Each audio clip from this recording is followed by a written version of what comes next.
Well, good morning. It is Tuesday, May 11th. I'm Danielle Wiggins with your 3 News Now morning update. Thanks for spending a few minutes with me on the WKYC Facebook and YouTube pages.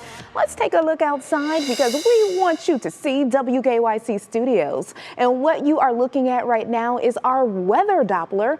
And you see, it has a new name. It's all in sync with the fun we've been having at 3 News with Al Roker and the Today Show.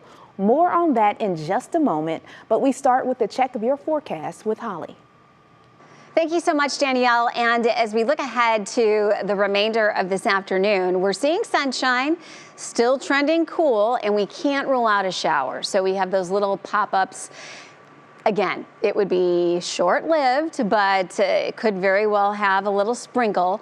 Otherwise, as we get into this evening and tonight, skies will be mainly clear, and that really will set the tone for what's going to be a sun-filled Wednesday.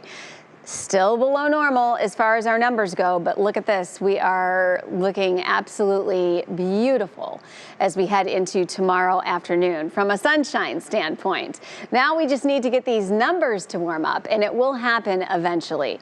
It looks like it's going to be very gradual throughout the rest of the week. So again, just to kind of recap today, we can't rule out a shower, all right? Otherwise, it'll be that partly to mostly sunny sky, and we're only in the low 50s, despite the fact 70 is the normal high for this time of the year. And then as we get into Wednesday, Thursday, mostly sunny, 50s to near 60 tomorrow, in the 60s on Thursday. And then as we get into the weekend itself, we'll finally see those more seasonal numbers with upper 60s to near 70 and partly cloudy skies. By Monday, we're forecasting a few rain showers, a high of 72. Danielle, back to you. Well, thank you, Holly. And we start with 3 big stories regarding coronavirus.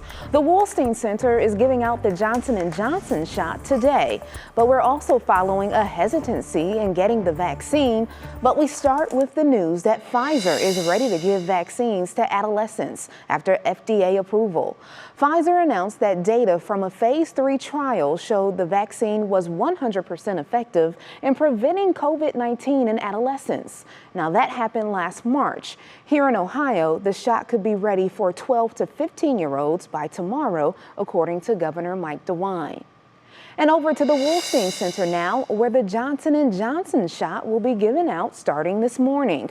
A check of the state's vaccination sign-up website shows plenty of appointments. And this time, you'll be in and out in 20 minutes, and that includes 15 minutes of observing. The Johnson & Johnson shot will be administered through Monday, May 17th, but if you're still waiting on your second dose of the Pfizer shot, those will be given out beginning a week from today. But now back to the increasing decline in demand for vaccinations.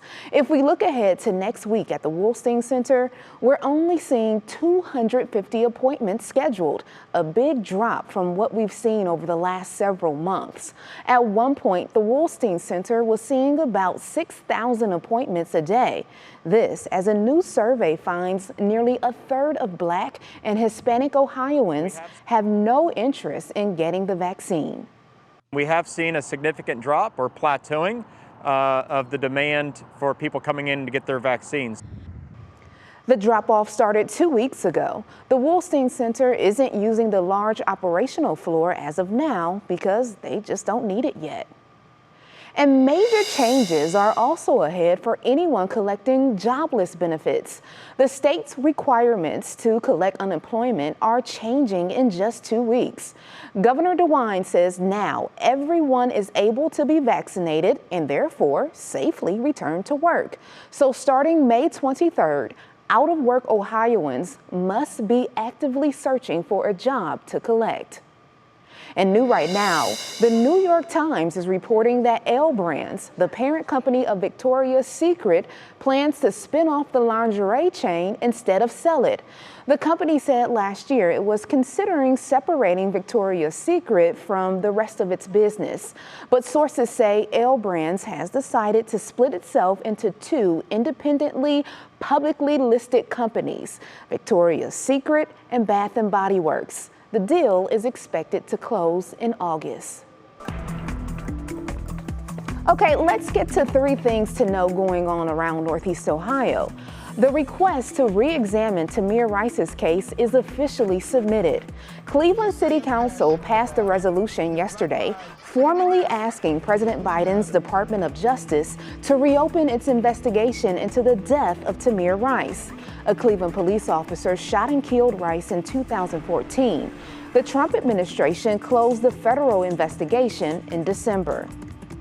Cleveland City Council also agreed to allow public comment at evening council meetings yesterday. Council President Kevin Kelly said council staff would now draft a rule change that will allow for public comment at a reasonable amount of time to vote on an issue. A community coalition group had asked for public comment to be allowed during council meetings. And right now, police departments across Northeast Ohio and the nation are trying to beef up their staffing. Since the death of George Floyd and others at the hands of officers, departments say filling positions have been tough. Local departments we talked to in Akron, Mansfield, and Parma Heights say retirements also affected numbers. Listen to the drop in recruitments they've mentioned over the years. Came on 22 years ago, they'll be into the 3,000, 4,000, 5,000 applicants would apply for opportunities. I would say 300 to 400, 300 to 500. We had 48 applicants for our testing. Departments are now offering pay incentives as they also compete with other larger police departments. And from, patrolling the streets to driving them, gas prices are still going up. We know you've seen it, and you may be wondering why. Well, many fear that a cyber attack on the Colonial Pipeline in Georgia is the reason why. But it actually shouldn't affect Ohio. The issue here, simply supply and demand. Production was reduced during the pandemic, and as things open back up, demand is outpacing what's available. Compared to last year when prices were only $1.85, it seems like sticker shock. But if it wasn't for last year and COVID, this is kind of right where you would expect us to be.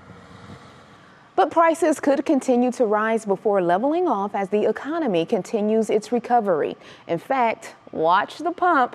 Experts say $3 a gallon could be a reality in just a few weeks. Okay, so we hope you have loved having Al Roker here in Cleveland as much as we have so far this week. So much so that we're naming our weather tower after him. Our chief meteorologist, Betsy Kling, announced that it's now known as the Roker Tower. So we gave him a plaque and everything to honor him yesterday. Roker, as many of you know, used to be our weatherman in the late 70s and early 80s. And of course, you can catch all of it and all of the fun all week on Go as the Reopening America series continues on the Today Show. And thank you for taking time to join me for this 3 News Now morning update. We're going to continue to have fun.